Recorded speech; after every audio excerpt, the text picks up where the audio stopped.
मैं इंटरैक्ट करूं, बातचीत करूं। भारत का गृह मंत्री रहते हुए भी जब भी बॉर्डर सिक्योरिटी फोर्स अथवा सीआरपीएफ के जवानों के बीच भी मैं जाता था, आईटीबीपी के जवानों के बीच जाता था, उस समय भी प्रायः मैं उनके साथ सीधा संवाद करता था।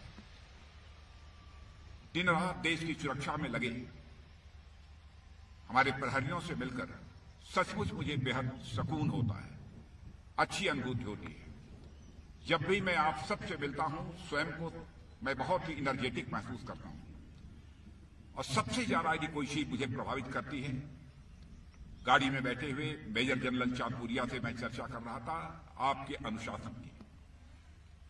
जब मैं आपका अनुशासन देखता हूं तो मैं इस नतीजे पर पहुंचता हूं कि सचमुच यह अनुशासन ही आपके जीवन का संस्कार है, अनुशासन ही आपके जीवन की संस्कृति है, अनुशासन ही आपका कर्म है और अनुशासन ही आपका धर्म है।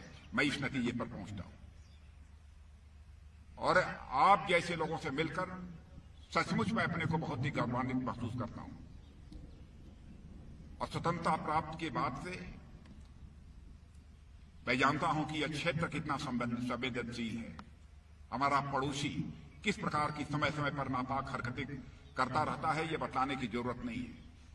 आए दिन कुछ न कुछ दुर्घटनाएं होती रहती हैं। आतंकवादी वारदातें भी पहले बड़ी संख्या में होती थी, लेकिन अब वह नाम मात्र रह गई हैं।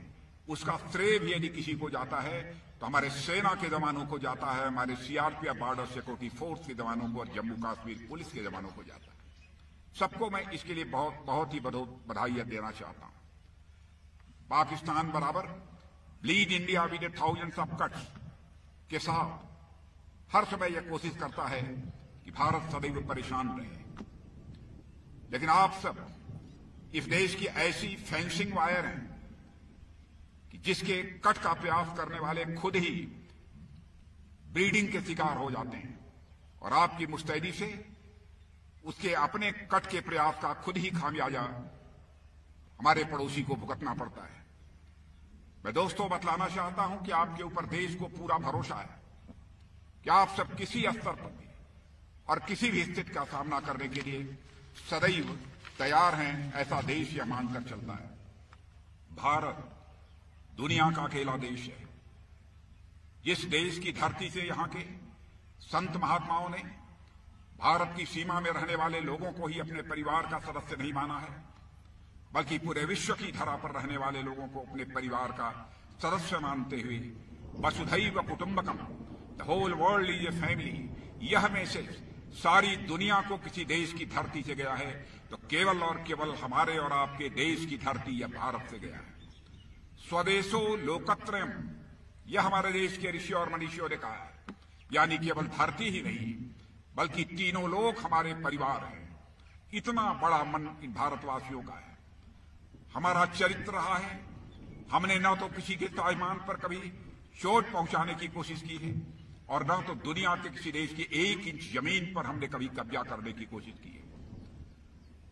और मैं जानता हूं भले ही यह सब हमने न किया, लेकिन देश की सीमाओं की सुरक्षा जिस दिलेरी के साथ आपने सबने की है, उसकी जितने भी सराहना की जाए वह कम है।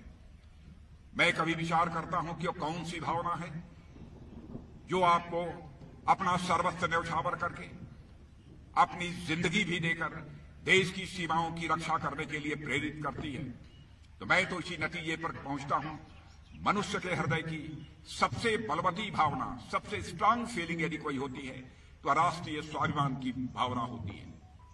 यही राष्ट्रीय स्वाभिमान की भावना रही है चंद्रशेखर आजाद, सरदार भगत सिंह, खुदीराम बोस, अशफाक उल्लाह खां ने भारत माता के पैरों में पड़ी दास्ता की बेड़ियों को काटने के लिए हंसते हंसते फांसी को फंदे को चूम लिया, तब जाकर यह भारत आजाद हुआ है। अशफाक उल्लाह खां 21 साल की जवानी थी, मां कहती थी बेटा शादी कर ले, मां की बातों को टाल जाता था। लेकिन अंग्रेजों की हत्या करने के मामले में जब फांसी की सजा हुई, फांसी के तख्त पर ले आया गया, मजिस्ट्रेट ने पूछा, बोलो अशफाक उल्लाह, तुम्हारी अंतिम मुराद क्या है? जो भी तुम्हारी अंतिम मुराद होगी यह संदेश तुम्हारी मां तक पहुंचा दिया जाएगा। बहादुर अशफाक उल्लाह खां ने उसी फांसी के तख्त पर खड़े हुए यह कहा, "ऐ मजिस्ट्रेट, जाकर मेरी मां तक यह संदेश पहुंचा दे कि तुम्हारा बेटा अशफाकुल्ला आज फांसी के तख्त पर खड़े होकर अपनी शादी रचाने जा रहा है, तुम्हारी मुराद पूरी करने जा रहा है।" बहनों भाइयों, यही एक स्वाभिमान की भावना है जो कि देश की सीमाओं की रक्षा करने के लिए आपको प्रेरित करती है। आपको मैं जानता हूं केवल एक ही बात की चिंता रहती है, चाहे जो कुछ भी हो जाए, हमारा तिरंगा इस हिंदुस्तान की धरती पर शान से फहरना चाहिए। यही आपके जिंदगी की एक मुराद है। तभी जाकर इस सीमा तक आप संघर्ष करने का जोखिम उठा पाते हैं। मुझे याद है 1971 का वार हुआ था, आपको विजय प्राप्त हुई थी। 90,000 पाकिस्तान के सैनिकों को बंदी बनाया था भारत ने, लेकिन उन्हें रिहा भी कर दिया था। और जब कुछ प्रिजनर्स, कुछ बंदी पाकिस्तान के यहां रह गए थे, साथ बैठकर हमारे यहां सेना के जवानों को और अधिकारियों को भोजन करते हुए उन्होंने देखा, तो उन्होंने कहा कि पाकिस्तान में हमने कभी ऐसा नहीं देखा है, अधिकारी और जवान दोनों साथ बैठकर यहां पर भोजन करते हों। यह देखा है तो केवल भारत में ही यह देखा है। इस प्रकार का सम्मान हमारे पड़ोसी देश के जवानों को नहीं प्राप्त होता है। बहनों भाइयों, हम भी यदि भोजन करेंगे, नीचे बैठकर भी भोजन करेगा, तो देश का रक्षा मंत्री और देश का प्रधानमंत्री अपने जवानों के साथ बैठकर भोजन करेगा, अलग बैठकर वह भोजन नहीं करेगा। यह है हमारा भारत। हमारे दुनिया की जो फ्रेंडली कंट्रीज हैं, हमारे दोस्त जो माने जाते हैं ऐसे देश हैं, वह भी अपने देश की सुरक्षा के लिए कभी जरूरत होती है किसी पर भरोसा करते हैं, तो आप जैसे बहादुर जवानों के ऊपर ही भरोसा करते हैं। 100 वर्षों का आपका इतिहास है, मुझे बताया गया है। बर्मा, जावा, सुमात्रा, इजिप्ट, फ्रांस, बहुत सारे देशों में जाकर आपने अपने शौर्य और पराक्रम का परिचय दिया है। आप तो दुश्मनों से हमारी मातृभूमि की रक्षा करते हैं। आपका दर्जा कितना बड़ा है उसको मैं शब्दों में बयान नहीं कर सकता। और आप जिस हौसले के कारण यह सीमाओं की आप रक्षा करते हैं, उस हौसले का मैं अभिनंदन करता हूं। और आप जैसे बहादुर सपूतों को जिस माता पिता ने पैदा किया है, मेरे बहादुर जवानों, उन माता पिताओं के चरणों में मैं शीश झुकाकर मैं उनका अभिनंदन करता हूं कि आप जैसे बहादुर जवानों को इस भारत की धरती पर पैदा किया है।